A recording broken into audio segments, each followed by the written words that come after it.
Imagine walking home alone at night, the streets empty, the air heavy with silence. You glance over your shoulder. Nothing. But what if, in that very moment, someone was watching you? Not just watching, but following. In the heart of China, a killer moved unseen for 14 years, preying on women in the dead of night. He didn't just kill, he mutilated, butchered, leaving behind crime scenes so horrific that even seasoned investigators were left haunted. His victims? Random. His methods? Unrelentingly brutal. His name? Unknown. Until a single strand of DNA unraveled one of the most chilling murder cases in modern Chinese history. They called him China's Jack the Ripper. But who was he really? And how did he evade capture for nearly 3 decades? This is Gao Chengyong, a husband, a father, a shop owner, and a cold-blooded serial killer. He blended into society, living an unassuming life, never drawing attention. No one suspected the mild-mannered man running a small grocery store was behind a string of gruesome murders that terrorized an entire nation. It was as if he had mastered the art of invisibility, until science caught up with him. Welcome to Criminal Tracks, where we uncover the darkest corners of true crime. Today, we dive into the twisted case of a man who eluded justice for nearly 30 years. A predator hidden in plain sight. A killer no one suspected. But the question remains, what drives a man to kill? And how did it take decades to catch him? Gao Chengyong was not the kind of man anyone would suspect of harboring a monstrous secret. Born in 1964 in a rural village in China's Gansu province, he grew up in an environment that, on the surface, appeared ordinary. His family was poor, but not destitute. And like many others in his village, they relied on farming and small trade to survive. There were no shocking childhood traumas, no well-documented signs of violence or cruelty, nothing that would hint at the horrors he would later commit. Yet, beneath his quiet and unassuming exterior, something dark simmered within him. From a young age, Gao was different. He was introverted, often withdrawn from social interactions, and preferred solitude over playing with other children. He was neither particularly bright nor notably troublesome, just another face in a crowd of rural youth. But those who knew him later described an eerie detachment, a sense that he never quite fit in. He lacked close friends and didn't seem to care about forming bonds with others. As he grew older, this emotional distance only deepened. Despite his reserved nature, Gao followed the expected path. He married, had children, and opened a small grocery store in Baiyin, a growing industrial city. To his neighbors and family, he was a quiet man, polite but distant, never drawing attention to himself. He worked hard, provided for his family, and lived a life that seemed painfully normal. No one, not even his wife, suspected that he harbored a violent obsession. But beneath the surface, something sinister had already begun to take shape. Unlike most men in his village, Gao had a disturbing fascination with violence against women. He reportedly spent hours alone, consumed by dark fantasies he never spoke of.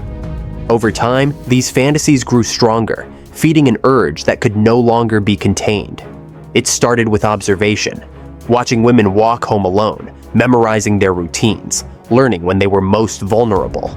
His mind, quiet and calculating, was already preparing for what would become a horrifying series of crimes. There were no outbursts, no warning signs, no dramatic moments of anger that would have raised red flags. Instead, Gao existed in the shadows, his desires festering in silence. While his family saw him as a dutiful husband and father, a man who provided without complaint, they had no idea that deep within he was already a killer in the making.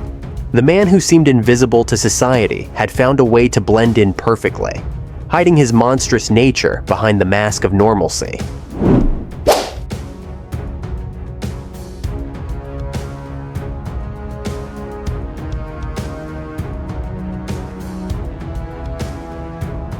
Gao Chengyong's killing spree was unlike anything China had seen before.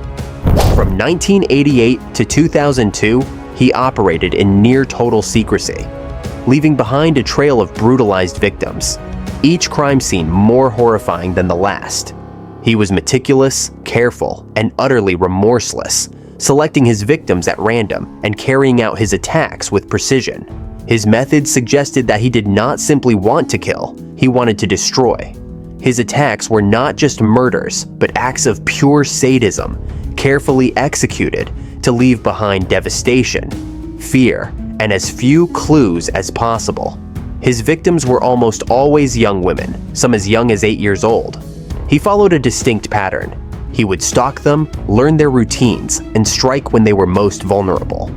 Most of the women lived alone or were found in moments of isolation, walking home late at night, tending to their homes, or moving through quiet alleyways where no one could hear their screams. He was patient, waiting for the perfect opportunity before making his move. Unlike impulsive killers, Gao was methodical. He would break into homes quietly, slipping in undetected, and then attack swiftly with unrelenting violence. His weapon of choice varied, but his signature brutality remained the same. Some victims were strangled, others stabbed repeatedly, their bodies mutilated beyond recognition. Many had their hands and ears cut off, a chilling hallmark of his killings, leaving investigators stunned at the level of cruelty displayed. The removal of body parts, a trait often associated with serial killers who enjoy complete control over their victims, suggested something deeply disturbing about his psychology. He did not kill out of revenge, financial gain, or even jealousy. He killed because he wanted to, because the act itself seemed to bring him some form of gratification. His most horrifying crime scenes sent shockwaves through the country. In one case, a woman's body was found in her apartment, her throat slit, her hands missing, her face unrecognizable from the sheer violence inflicted upon her. In another case, an 8-year-old girl was found brutally assaulted and murdered. Her body left in a way that suggested he had taken his time, ensuring that fear was the last thing she felt. The randomness of his crimes baffled investigators, making it nearly impossible to predict where he would strike next. Despite the grotesque nature of his attacks, Gao was careful. He left no fingerprints, no traces of DNA, no personal items that could tie him to the crime scenes. Unlike many serial killers who thrive on attention or feel the need to taunt authorities, Gao remained in the shadows, killing efficiently and disappearing without a trace. He didn't contact the police. He didn't leave notes. He simply vanished after each murder, blending back into his life as an ordinary man. For years, police struggled to connect the murders. The geographic spread of his crimes made it difficult for investigators to link them together. Cases in Gansu province seemed unrelated to cases in Inner Mongolia. There were no connections between the victims, no clear motive, nothing that indicated a single killer was responsible.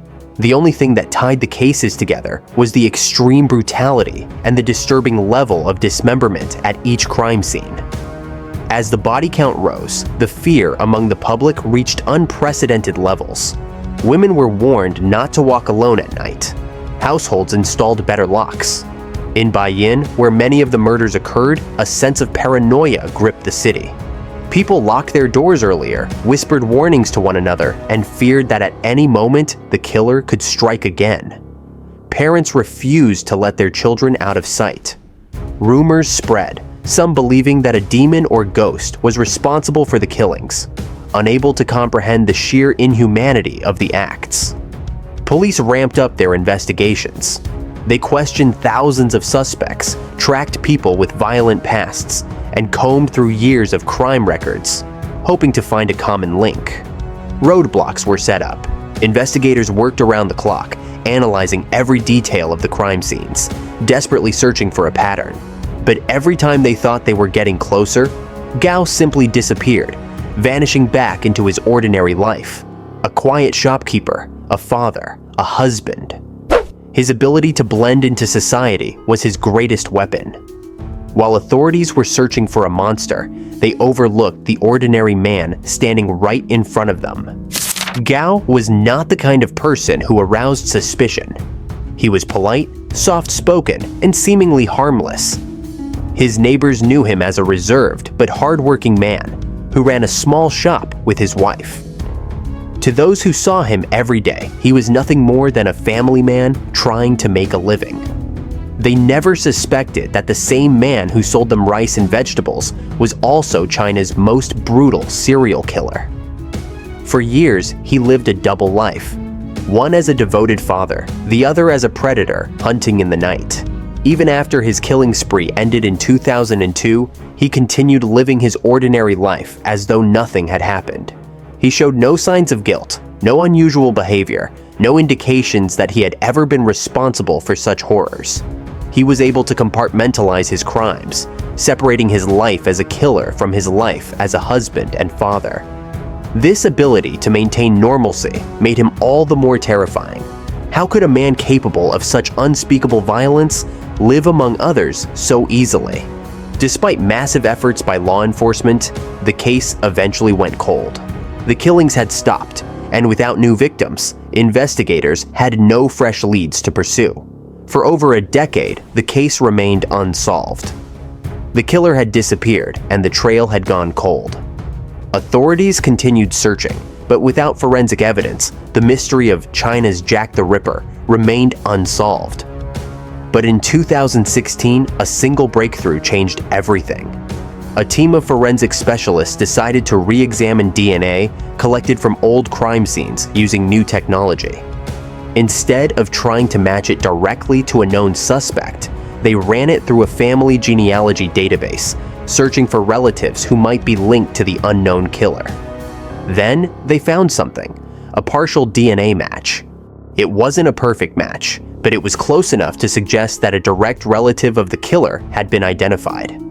Investigators quickly tracked the individual and began studying their family tree. They looked at brothers, uncles, and distant male relatives, until they found Gao Chengyong.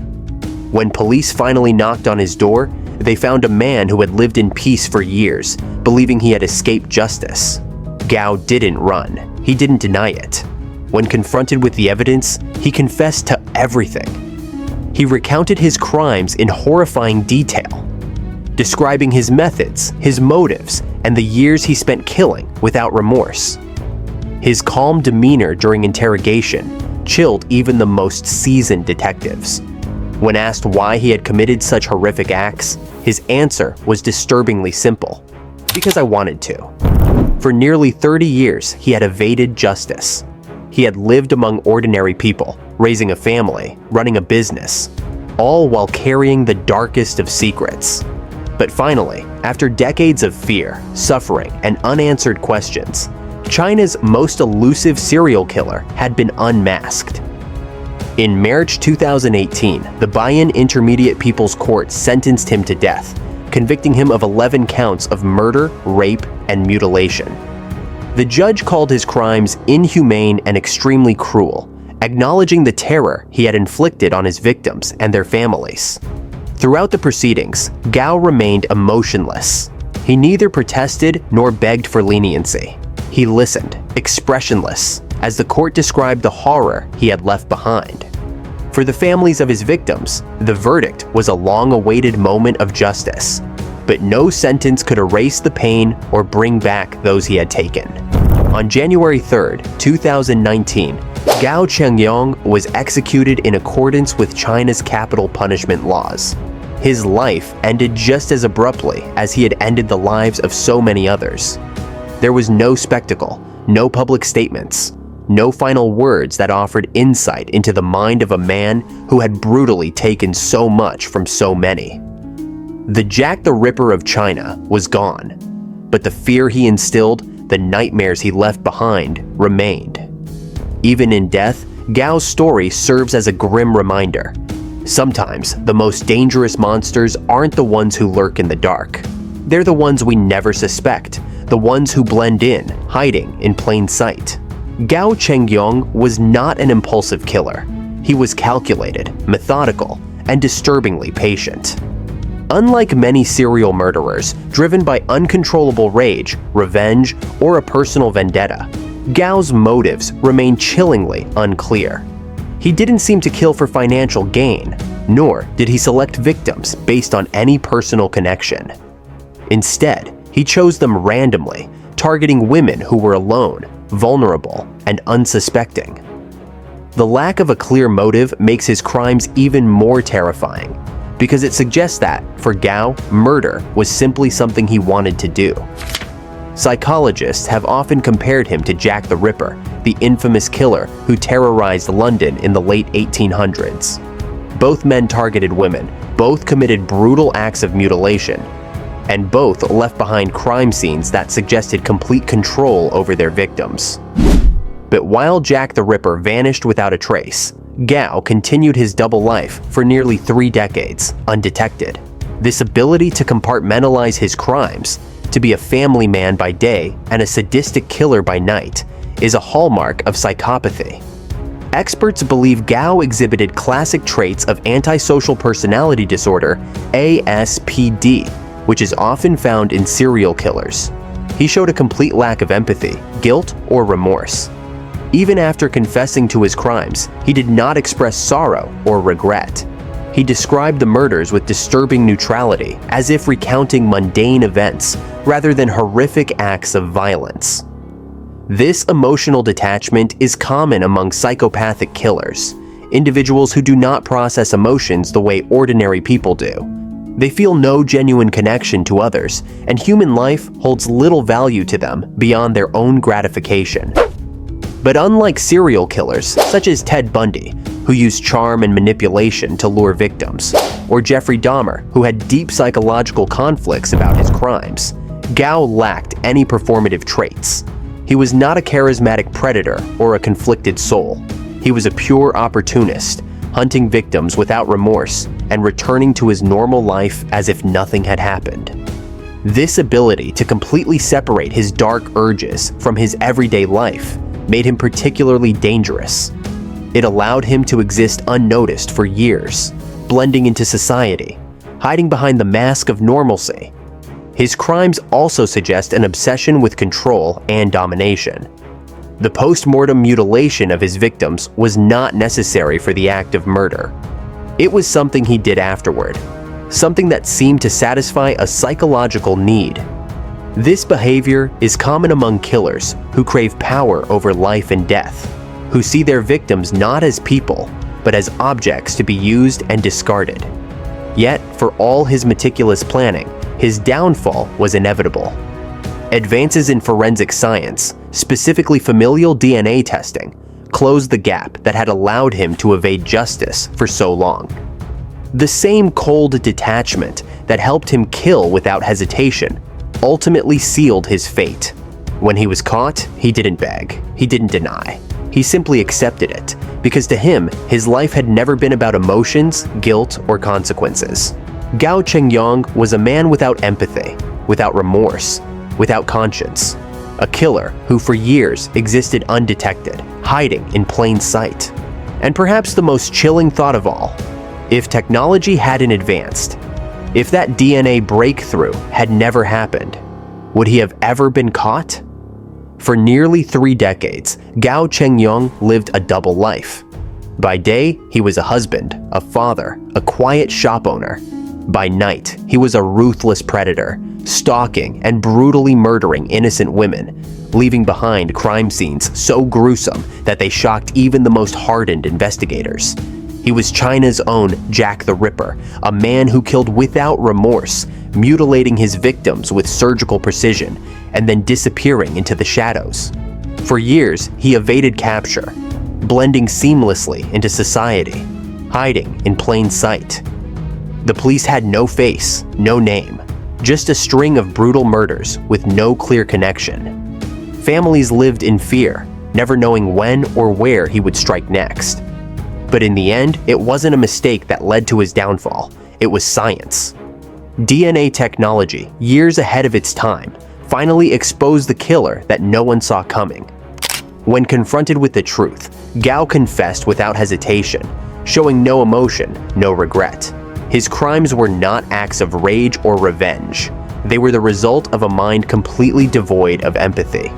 In 2019, his life ended the same way he had ended so many others, swiftly and without mercy. justice had finally been served. But the legacy of his crimes lingers. How many times did someone pass him in the street, unaware that they were standing next to a monster? How many other killers like him still walk among us, undetected, waiting for science to catch up?